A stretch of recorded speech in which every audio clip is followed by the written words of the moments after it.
Hey guys, so for this recipe you're gonna need yellow Idaho potatoes. I just like these ones the best. Duke's mayo, sweet or dill relish, black pepper, pink salt, and eggs.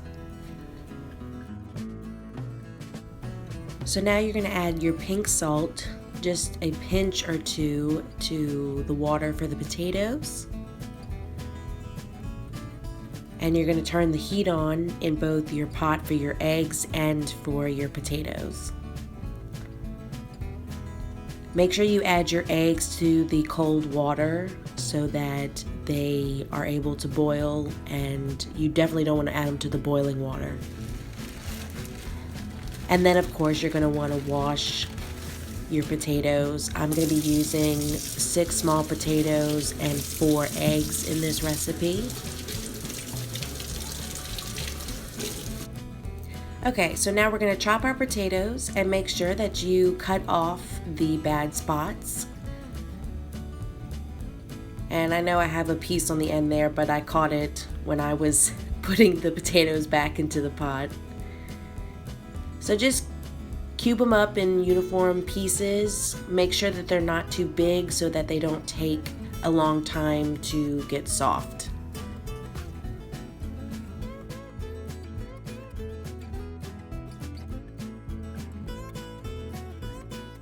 Okay, and now you're going to transfer your cubed potatoes into the water with salt. And our eggs are just now boiling, so we're going to take them off the fire. And you're going to put a timer on for 10 to 15 minutes for soft-boiled eggs. So 10 minutes for more soft-boiled eggs, and you can go up to 15 for more hard-boiled eggs. And I like to put it at around 12 minutes. So now we're going to check the potatoes, give them a good stir. And if you look, they're still kind of yellow. These potatoes get more translucent as they're finished cooking. So I'm going to test one out with a knife. And you want to be able to pierce and go all the way through very easily. So these look about done. So now I'm going to drain the eggs just so they don't fall in the sink down the drain. And what you want to do is run cold water over them and also over the pot so that you can cool it down enough. And you don't want to leave these eggs soaking in the cold water because it makes them harder to peel. You really want to peel them almost immediately. So I'm just going to let them sit in the water for a few seconds, and then I'm going to get to cracking and peeling them.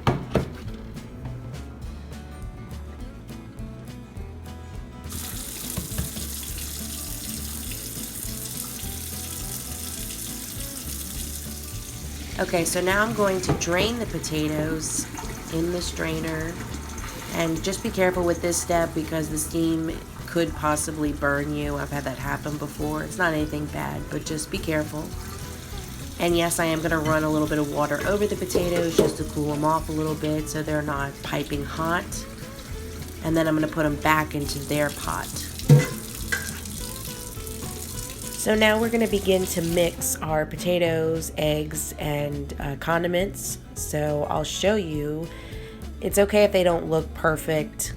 It happens when you're peeling eggs sometimes. But I wanted to show you the inside of the egg looks perfectly yellow. There's no gray yolk in sight, and they're going to be really creamy in the recipe. So you just want to chop these as well and add them to your potatoes.